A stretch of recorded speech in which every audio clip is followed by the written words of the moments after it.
Okay, so our presenter for this week is a guy named Brian O'Neill. So if you'd welcome Brian to the stage. Brian is got a great background. One of the things that I'm not proud about for Brian is that he's an Auburn fan and I'm a Kentucky fan. But and March Madness is upon us, and Auburn beat us by 18 points a couple weeks ago. But other than that, Brian is a fantastic guy. And so I met Brian after we had done our first building project at New City Church, and it was very hard. It was very challenging because I led the whole thing by myself. I didn't know what I was doing. I didn't know how to get bank financing. I didn't know how to talk to the congregation. I had to learn a lot of things. So we get to the second building project because the church is growing and we need more space. And I'm like, I don't want to do this again.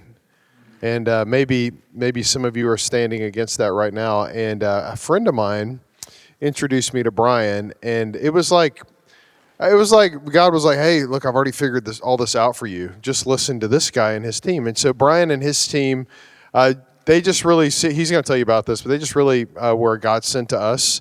And so much so that I thought, if there were going to be anybody that would talk about such a crucial thing with our planters, I'd want it to be Brian, because a lot of times we look at the physical, the need for space, need for money, all that kind of stuff. We think, oh, that's bad. God's not interested in that. And we look at the spiritual stuff. We think that's really what God's interested in. Newsflash: God is interested in it all. All of it is spiritual. And today we're going to talk about things like brick and mortar and hearts and souls, and it's going to be wonderful. So welcome, Brian, guys. Thank you, Ron. As Ron mentioned, my name is Brian O'Neill. I have the honor of leading an organization called Third Lens. For the past 15 years, we have engaged with churches and Christian nonprofits across the globe to empower them to build with confidence. And that's kind of our motto is that you can enter into the capital campaign and the building process, and you can do it with confidence if you follow the right steps. And so today, Ryan and I were talking a couple weeks ago, and I was just sharing with them some of the education that we're putting together for pastors and ministry leaders so that they can, one, learn about the process. Because, by show of hands, how many of you guys have ever held a job in construction? One. How many of you guys have an architect? 16, it doesn't count. Yeah. Serving on a mission trip as the painter of, that church wall for a week, you guys can all raise your hands, but the reality of construction and real estate development is it's so much process driven. You have to do A before you do B before you do C. And your responsibilities as pastors are not to be project managers. Now, you may have to bootstrap it in the early days. And I have such a big heart for church planting. The church my wife and I got plugged into after college, met in a skate center. How many of you met in an alternative venue for a period of time, a theater or a cafeteria? Yeah, I did setup in a skate center for 7 years. I was the guy in the back pressing the space bar for slides and doing the recording on the board. I'm tone deaf, so they obviously were really scrounging for people to run the soundboard. But for 7 years we had the opportunity to serve in a capacity in a plant church, and so first and foremost, thank you for what you do. We know it's really hard sometimes, and we know it's really enriching in other moments, and you're storing up treasures in heaven every day by the investment you're making into the local community. So when we started this organization 15 years ago, it really came out of observations that we had in our own journeys. And at the time, I was getting plugged into this plant church. I was going on mission trips, and we were doing a lot of construction. And two things we quickly identified as problems that this organization we wanted to start that later became Third Lens were first, too often somebody in construction, architecture, or engineering, if they hear that you work in and around construction, they want to hand you that hammer or that paintbrush. And if we're being honest, the best and highest use of their God-given talents is in CAD and Revit and project management, and not in the physical execution of the work. And so we were trying to figure out, is there a better way to engage the AEC community, architecture, engineering, construction? Can we find professionals out there that can engage at a high level using their God-given talents to help build God's kingdom? The other problem that we're trying to solve that is most applicable to you is is that too often when that capital campaign arises, and Ryan kind of mentioned it, you got to be chief fundraiser, chief project manager, chief troubleshooter, and you have to answer to a bunch of people for something that likely you don't have a skill set for. And we didn't feel like that was the proper way for boards and elders and deacon boards and donors to have that expectation of the key leaders of our churches and Christian nonprofits. And so we identified that the two problems actually can solve themselves, where we could connect people from industry to help on projects, and then we could alleviate burnout and busted budgets and schedules by providing this gap service. And so off we went. We did a hospital in Honduras. That was our first project. No running water, no electricity, 4,000 square foot medical clinic in the mountains of Honduras. That was our proof of concept. Jackson Healthcare was pivotal in that, in helping launch us, and then off we went. And for 7-8 years, we were just volunteers, guys and girls that loved Jesus and worked in construction and wanted to help out churches and ministries like yours. And then they asked me in 2016 to go full time. And ultimately, now we have a staff of 20. We're managing anywhere from $200 to $300 million in projects in any given time. And I get up every day excited about helping empower churches like yours and faith-based nonprofits across the globe to build with confidence. We've got operations in Kenya, South Africa. Before I walked in this morning, I was on a phone with our attorney in the UK. We've got some church opportunities in Scotland and Ireland. I'll be there in May at a conference talking to pastors just like you about how to build with confidence. And it's fun, it's exciting. They're facing spiritual battles that we aren't. The average size church in Scotland, I've been told recently, is 30. A big church is 60. And they close, hundreds of churches every single year, and nobody wants the buildings. And so now we get the cool opportunity of planting churches in these vacant properties, repurposing great architectural buildings that have great bones. And so that's what I get fired up about. So today I want to talk to you about what we help New City Church with, and talk about some best practices and how to set up your capital campaign for success.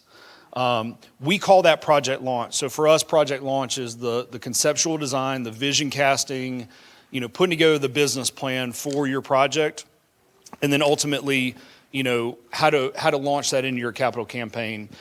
So again, the keys to success start with your leadership. Now, I'm not saying you have to lead the project, but you have to be the visionary leader that speaks into the direction that your church is going, and that starts with a strategic plan. So for some of you, it may just be in the next 3 to 5 years, we need to get out of the church cafeteria and have our own space that we have 24 hours a day, 7 days a week. For some of you, it's an expansion. For some of you, it's a subsequent campus. But whatever the direction that you feel God is leading your church, you have to get that together. It has to be strategic. It has to be with the influence of the leaders within your church. And then it becomes the guiding light as to how on a yearly basis do we start taking next steps towards that great vision. So again, I've got some slides behind me. I'm not going to read it to you. But for project launch for us, we felt like there was a need to cast vision, sometimes 2, 3, and 5 years ahead of when your project will actually get built. And nowadays, if you're in the city, the metro Atlanta area, it may take you a year or two to get a building permit. So we've got to be thinking about these things ahead of the growth curve, and we've got to be casting vision to our congregations. We've got to be talking to donors inside and outside of our congregations, and then we have to have a plan to execute that. So, why project launch? Well, ultimately, the construction projects, the best run projects have a plan. They have the right people on the team, and then that plan gets executed. And so we've created a structured process by which you can have the highest probability of putting your best foot forward from a fundraising standpoint. Some of that is in the schedule, some of it's in the budget, some of it is merely in the renderings and the floor plans that your congregation can see what possibility looks like. And then ultimately we're leaving it in God's hands to open up checkbooks and provide the resources necessary to do so. So I want to put up here our project delivery process. That's the next slide. So as I talked about, the first step in project launch, if you don't already have it, is to have a strategic planning conversation. I feel it's very, very important to have a third party facilitate that for you. because too often you're leading that strategic planning session, but you're not actively participating. And it looks two ways. Either your leadership team dictates the direction of the church and you don't have a strong voice because you're up there whiteboarding or on the big notepad, or you're the one dictating the vision that can sometimes come across as that's Ryan's vision, but that may not be the church's vision. And so our organization, we did a 5-year strategic plan back in October. I'm a member of C12. I had my C12 group leader come facilitate it for a day. We walked out of there with 8 5-year plan items and a yearly goal for each of them, and it was amazing. So whether you hire a third party to do it or you have somebody in your church that's gifted in facilitating that conversation, you need to have a 5-year strategic plan, and you need to revisit it on an annual basis. And your facilities should align with that vision. And if it doesn't, then you either need to course correct back to the vision, or you need to update your strategic plan to meet the new vision of your organization. And then project launch, as I mentioned, we're looking at how do we want to deliver this project. So there's a couple different ways. You can go, you can design it, you can put it out to bid, and then you build it. That's a method. Construction manager at risk, integrated delivery. These are all marketplace ways in which you can decide how you want to go about this project, but you need to have a plan as to how you're going to engage with architects, engineers, and contractors. And then you've got to recruit that team. Who do you want to be a part of your project? I've seen too often architects that want to draw the building that they feel like your church needs, as opposed to listen to the church that you tell them you feel God calling you to pastor over. There's all kinds of due diligence items that when you buy a piece of property that need to be done, surveys, geotechnical studies. And so making sure that you're getting the right information at the right time to make the right decisions. Site planning. For some of you, it'll be just one building to begin with, but are you planning with the future in mind? So building 1 is going here, building 2, and that can change. The vision can change. The needs can change. Ryan had a building adjacent to their current property. They had great vision for it, and we probably went through 10 or 12 different iterations of how to potentially connect the buildings and not connect the buildings and adjacent properties. That was fine. We're just seeing what's possible and then ultimately landing on what the vision is as of today. And then you want to take that master plan and you want to design out the space. So conceptual design, floor plans, and then 90% of humans cannot look at a floor plan and visualize it in 3 dimensions. So now there's all kinds of amazing technology where you can do exterior renderings and interior perspectives of what the possibilities of the space looks like. And you can even do virtual reality walkthroughs. We've done some of that with some of our projects where you can put on the VR goggles and hopefully you don't run into the wall, but you can walk through the building and truly you can cast vision to your team, to your leaders, to your congregation, and then ultimately to donors. And that, again, the technology that's coming out with AI just gets better every single day, that you can connect those dots between heart and mind. And then lastly, second to last, getting a local contractor to put together an estimate of what the costs are, but then putting that into a development budget that includes all your soft costs, all your sundry expenses. And then there's a line item that if you hear one thing today you need to have, it's called contingency. Because when we started Ryan's project in New City Church, we had a budget, but then there was this thing called COVID, and then there was supply chain issues, and it caused escalation, which is the fancy term for 2x4s cost a lot more than they did in 2019. And so we had contingency in there that planned for the unexpected, that allowed us, to come to a reasonable budget, and then the budget that we started with ended up being reflected in the budget that we ended with. And then we aggregate all that into a fundraising pitch deck for our partners that don't have in-house graphic design or simply just want us to do it. And it's that compelling story that when you sit down with a sophisticated donor, when you sit down with your congregation, you can lay out, here's the need, here's why we need this facility, here's how much it's going to cost. It's not a round number, it's to the penny. We're counting even the cost of printing blueprints so that you can have a set on site for yourselves and for the contractor, and that within reason, if you raise this money, you can actually build the building and furnish it and turn the lights on. And so now you've got your business plan. You slide that across the table at the end of that ask. That donor is going to say, I love Ryan. I love everything about our church. I believe in him. I believe in this vision, but now I can see the business plan and see who the team is that's going to help him execute it. I can get on board with this. I'd feel confident with any of our funding decks, and they're nothing special. We're just taking best practices from companies raising money to start their businesses or grow their businesses. It's the same format. We're just contextualizing it to the church world. So that's project launch in our terms. Now, I want to walk you through some of the best practices therein. I've just hit all the high points in the next slide, so we can skip to the 10 critical steps to launching a successful building project. So the first is, our team likes puns, but do your due diligence. I didn't make that up. It's pretty cheesy. But if you are purchasing property or you own property, there are specific things, and it's all based on science and math, that you need to do in order to make sure your site can do what you hope it can do. So it starts with surveys, boundary, topography, as-built. There's varying layers that your project manager would help you discern, but you need to know what sandbox you can build in, because there's side and back and front setbacks. There's also requirements of the local municipality that may require you to do certain things. You need to identify where the utility lines are.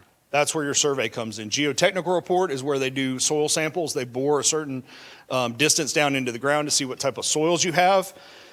If you have bad soils, that means you have to bring in fill dirt, or you may have to do an alternative foundation system. We've had projects in Atlanta that we did geotech studies for and found that, you don't really want to build anything on it, but we were kind of stuck. They bought the property before we were engaged. So if you are in the process of purchasing a property, we've got a white paper resource we put together on the proper steps of due diligence. I've provided all our resources to Erica, and she's going to send those out later. But there's check boxes that before you close on that piece of property, you need to check, because as you check them, you're reducing risk, or at least you're identifying what costs would be.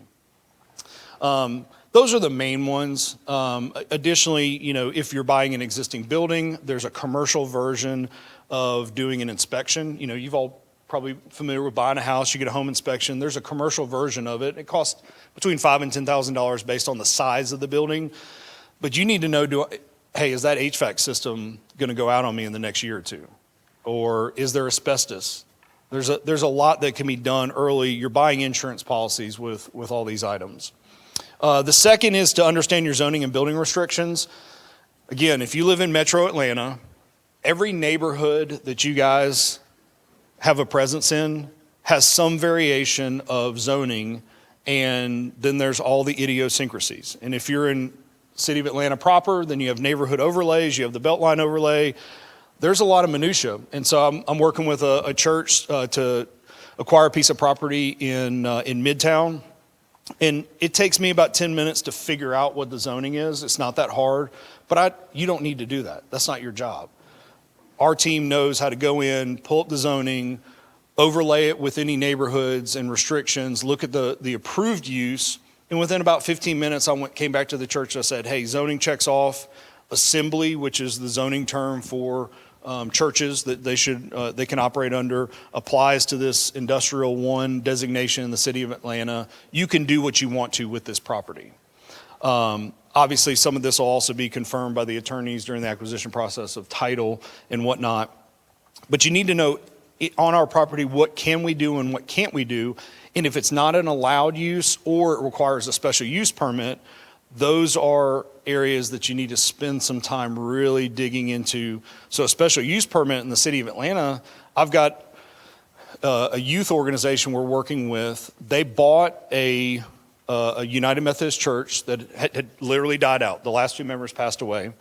The church was looking to be sold. It's got the oldest tree in the City of Atlanta in the front yard, but it's centrally located in the Buckhead area around all the private schools. And this youth ministry really wanted to have a place for kids to come before school for Bible study and after school, just so they could have a hangout space. So they bought that in November of 23.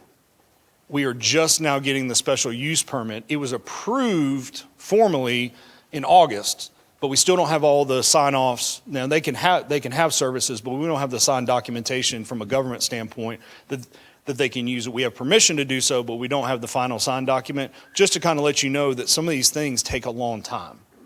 And I'll be very, very honest with you, in my space, there's spiritual warfare taking place in zoning We're working with we work with several church planting organizations across the country and internationally. Zoning is changing every year that makes it more restrictive. You used to be able to build a church in any zoning designation. Now that box is getting smaller and smaller. The church in Atlanta I just mentioned that's being bought by the youth group, it's zoned residential. Why would we not want churches on the corners in major residential areas? But it's a changing world. And I'm not saying it's overt, but I definitely feel like it's covert.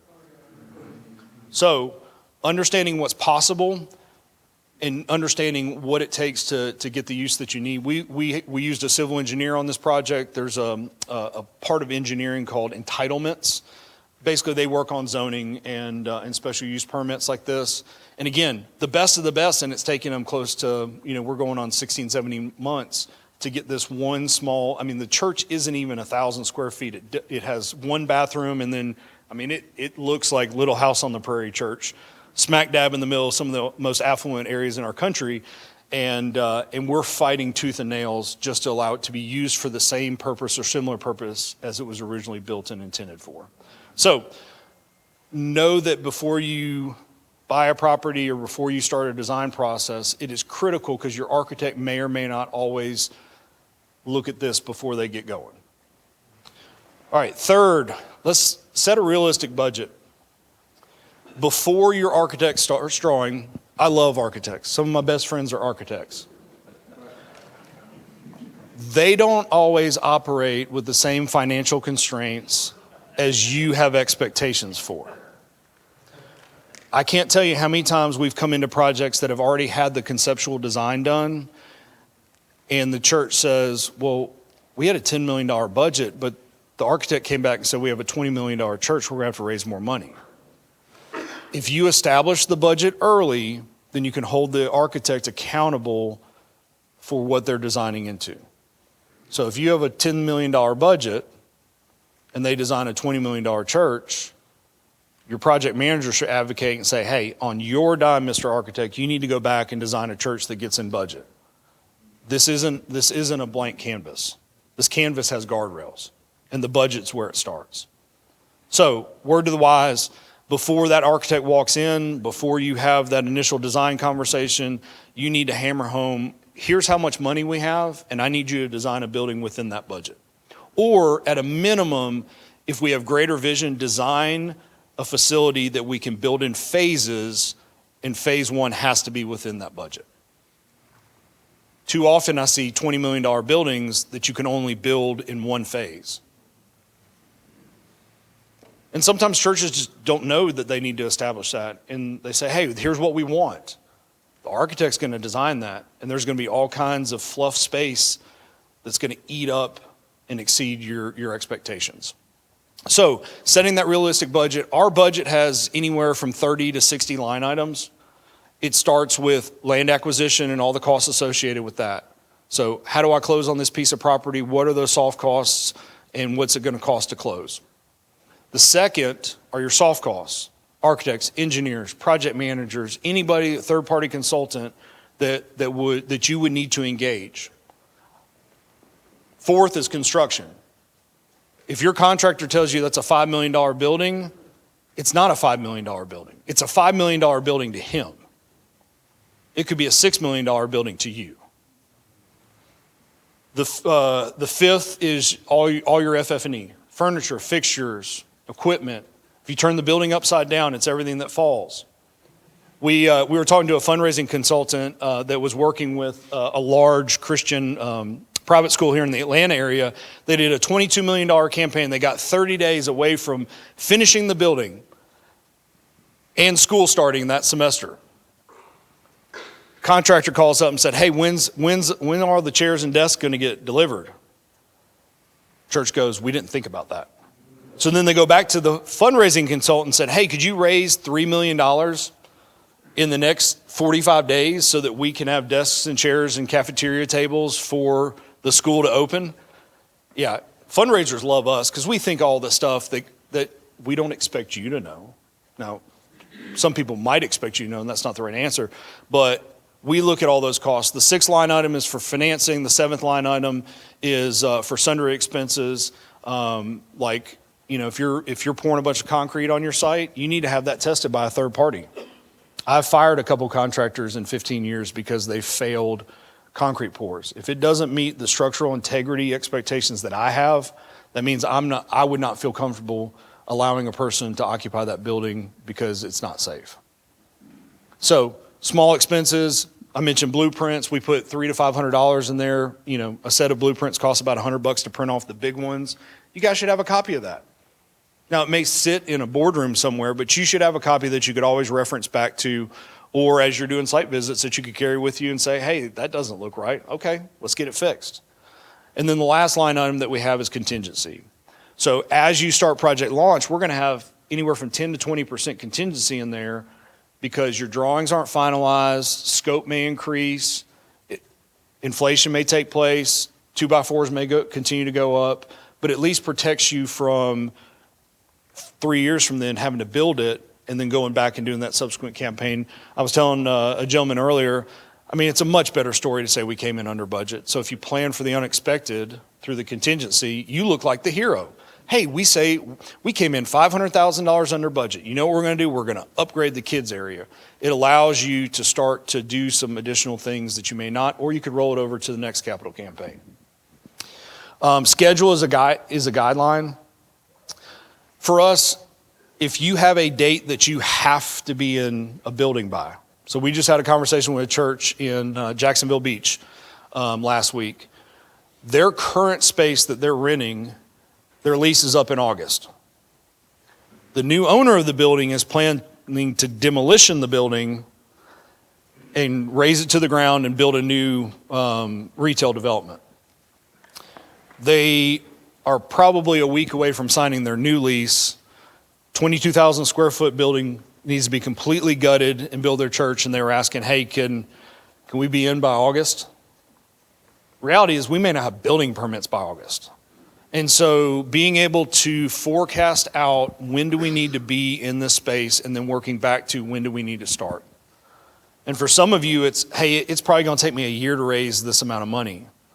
And your project manager should be able to back in and say, okay, we need to start this process here. You've got a year. If it takes longer or shorter, we can accelerate, we can back down. But don't be in that situation where we have to go remote for 6 months because we don't have anywhere to meet, or we have to go to a non-conducive facility that you start to lose members because it's no longer conducive to their family or their personal needs. So think long-term. Think years in advance, not months in advance, and then back into what are the activities we need to do this month, this year, in order to accomplish that. As I mentioned before, design long-term. So don't put a building in the middle of your site if you're going to need 3 or 4 other buildings. You can do what's called space planning. You can put boxes around your site. Parking is a massive need. You're going to have to project what parking do you need for all 3, 4 of those buildings long-term. Otherwise, you're going to be in a situation where you have enough parking for your first building, but you don't have enough parking and the city won't approve your plans for the subsequent buildings. So we've got to be designing for tomorrow and not just the immediate need. I've seen too many organizations make missteps in the site plan because they didn't articulate or they didn't know what the future was going to hold, and they didn't plan for the future, and they kind of cut themselves short, and then they had to end up spending more money and more time figuring out how to fit those programs on their same campus. The next I'll sit on for a minute. So you need the right team. Sometimes that means inviting less voices within your organization into the meeting. There's the old proverbial, too many cooks in the kitchen, too many chiefs. We've been in a lot of meetings where there've been this many people sitting in a room and we're trying to design one building. There's a lot of ideas. There's a lot of great ideas. But it makes more sense to, one, identify who are the leaders that may have other people that speak into what they need to bring to the table, but finding the right team within your church that could be a building committee, so tapping into subject matter experts that are in your congregation. Them being a volunteer on a building committee is probably the best and highest use of their time as opposed to them actually executing the work. I've seen a lot of volunteers, well-intentioned. They start off strong, and then they taper because things in their work gets busy. They move, out of town, just different situations. There are plenty of examples where it's worked out well, but it's probably 80% of those situations end up where, you use somebody in the congregation to be your general contractor and it doesn't go well, and they leave, or, in some ways they're so embarrassed by how the performance went, or they're a little hurt that they walk away from the church, and you lose a great member of your congregation. It's kind of like doing business with family. I'd rather have you as my family member than as my general contractor. There's a discernment piece there. Again, there's plenty of examples. Ryan's got some people in his congregation that have done some work on the project, but they weren't the actual general contractor, and that's worked out well. So identifying who internally needs to be a part of this project, tasking your leadership, your elders and deacons, who do you know in your spheres of influence that could be considered for being on our team? You'll be surprised at how many people your leadership knows that they don't think about bringing them into the project because they haven't been asked to think about it. Architects. We used to be in a mode where we would assign architects to projects, and that worked out most of the time. But we believe in interviewing architects, having conversations, understanding, their process, understanding their capabilities, and then leaning on the Holy Spirit to give you discernment as to who's the right architect for this project. Hopefully, you found 4 that could do it from a capacity, a capability. They could fit you in their schedule, but in some of those conversations, you may figure out hey, it's just personality-wise not the right fit for how we operate. Dig a little deeper, find out, what? This one's probably not the best geographic fit for this architect because I need somebody in town as opposed to an out-of-towner who can work with the city and the minutia of getting it through zoning and the building permit process. So, same for contractors. We actually just fired a contractor yesterday. It wasn't necessarily a firing because we hadn't started construction. We interviewed 4 contractors for a project down in Macon. It's a nonprofit. It's pretty cut and dry as far as it's just a commercial building. It's a vocational training center. We did interview very, very early. The contractor, one came in, 39 years experience. I've got subs all over the state. We can handle this project. We had a young up and coming group out of Macon. They said, hey, we're young, but we've got 25 years experience. We've all worked together at a previous company. We're up and comers. We know all the local subs. All right, but they're a young company. They don't have the financials like the 39-year-old company. And then we had 2 in between there. Well, we picked the safe bet. Well, we start the design process, and they're giving us budget iterations, and we're supposed to see the budget go down through this process called value engineering. That's where you make budget cuts without compromising the scope of the project. And so the price just kept going up, and it got to the point where the nonprofit leader's like, I feel like it was a bait and switch. And I was like, hey, I know this guy. It wasn't that, but I don't think they had the right project team because the owner of the company pitched the project, but then he was hands off during the pre-construction process. His son actually was the one doing all the estimating. And when we went through value engineering, they never really offered great ideas as to save $50,000 here, $10,000 there. So Friday we had an emergency meeting and we were given the direction, hey, let's go with the local option. We feel more comfortable with them. So I had to call the contractor yesterday and say, hey, thanks for all your hard work. You'll be paid for what you've done thus far, but we're going to have another contractor come in and finish the project. Sometimes that happens. Everybody felt great about option 1. It didn't work out, but we had structured the contract in a way that we had an exit strategy if we needed to go that. So finding the right people to be on your team internally and externally saves you and your team a ton of heartburn and headaches as you move throughout the process. Plan for the unexpected. There's some things you're not going to find. So subsurface soils, we've done a project in the Pittsburgh neighborhood of Atlanta. We did 8 boring sites on this smaller 1-acre lot. Every one of them came back good. It was an existing building. We tore it down. We started pulling out the foundations of this old building, and We ran into sludge. We ran into construction debris. I mean, we even bored 2 through that foundation and hit, really good soils. But it ended up being an $85,000 cost increase because we had to, scrape all that bad soil out, come in with fill dirt, and then modify the foundation system. But we were able to pull out a contingency. If you're occupying an existing building, you start pulling off drywall, and next thing you know, there's no insulation, or there's insulation that has mold, or asbestos is found in the building. This helps you cover the unexpected, the things that it's nobody's fault. It was just there, and you did everything you could, and it's a bad break. But you've planned for it. It's in the budget. You work out of your contingency, and you can still have the project get finished in time and on budget. Over communicating. For you, that means over-communicating the process and progress to your key donors, to your leadership, and to your congregation where appropriate. But then you should also demand over-communication from your project team. You should not have to attend every single meeting to know what's happening in your meeting, on your project. Your project team should be providing you regular reporting from not just a progress and a big picture update, but you should get budget updates, you should get schedule updates. You should feel like you're in the know without ever having to attend an owner meeting. And that goes on your project manager. Your project team, our hope and desire is that we take on the challenges and the burdens of the construction process so you don't have to go to all these meetings. I want to buy you back dozens of hours of your week so you can focus on pastoring your church and shepherding your flock. Over communication does that. We provide a project status report now. It's a high level, 4, 5, 6 page report that has everything you should know about your project. And then it's a great tool to send to your key donors and say, hey, just want to let you know we're still on track for December. Thanks so much. Here's the latest update. I'm just going to send this to you on a monthly basis. There's probably going to be problems, but we're going to be transparent about them. And you'll know how our team is solving those problems real time. Establish a plan and execute. We talk all the time. Plan your work your plan. We put together a project management plan for every one of our projects, and it's clearly articulated to our partners and says, here's what we're doing, here's how we're going to do it.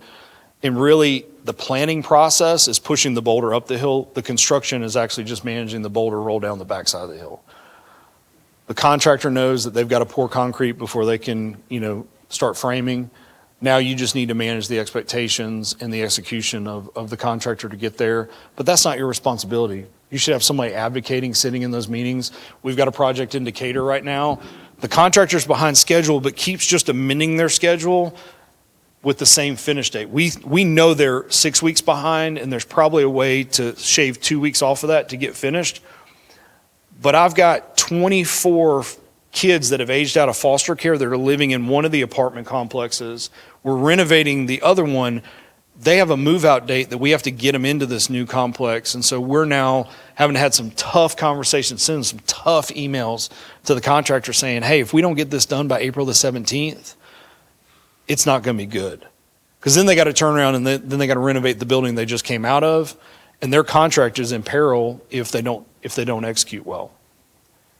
There are forgivable mistakes and there's fileable offenses. All we're doing is holding people accountable to what they've committed to. So time, schedule, and quality. And we're out there inspecting the projects every single day to make sure it's on time, it's on budget, and it's to the quality that we feel like God calls construction to be done in excellence. And then lastly, we want you to finish your capital campaign before it starts, and that's with your business plan. Your success of raising funds, and it may be that you bring in a third party, fundraising consultant to help you with that. But having the right game plan gives you the higher probability of completing that capital campaign in a timely manner. The one thing I'll say about Ryan is he was always like, hey, I've got a plan of when I'm going to ask our folks to give, and some of it's seasonal and some of it's specific to the project. I need certain materials by this timeline. We had to hit those deadlines in order to allow him to be successful in the fundraising process. So we put this together in a white paper document. The last slide I'll show you is the funding packet examples. This is a church here in Atlanta, Live Atlanta. Pastor Mayo is a dear friend of mine. We went to that small cow college together back in the early 2000s. But being able to cast vision for a plant church, they're meeting in an international charter school right now. They've just opened an office in Brookhaven, and he's got great vision for the facilities over the next 5 to 10 years that they feel called to plant here in the Atlanta area. And so we put together this fundraising pitch deck, and he's actually in the process right now of raising a couple $100,000 to build out their first satellite campus. And so it's just been exciting to see him over the last 12 months have intentional conversations with individuals that can write really, really big checks, and then having conversations with his church that always asking for is $50 towards the building campaign every month above their tithe. This document solidifies what your game plan is, who's on your team, how you're going to execute, and how much money you need to raise. So I say that's what we do every day. We are a nonprofit. We established ourselves as a nonprofit so we could raise money so that we could keep our fees low. Whether it's us or somebody else, we just want you to be successful. We know that having a set-up team every Sunday at 5 a.m. and then wrapping up at 2 in the afternoon, I mean, it's taxing. I did it for 7 years. And I did it faithfully. But it sure was nice when we were able to set up one time in the move-in of our new building, and there really wasn't ever a takedown, and there really wasn't ever another setup. And so I want that for you. You can go into this process knowing that there are men and women of faith in the industry who want to help out in some capacity. You can build with confidence knowing that there's groups like us. Well, actually, I don't know of any other group that does what we do, but there is a group like us that's willing to stand in the gap for you to provide experience and expertise. And so, again, I thank you for your time. I wanted to leave as much as possible. I think we got about 20 minutes left for Q&A. So I'm happy to answer specific questions or general questions, and I'm happy to hang out afterwards and talk to you when we wrap up.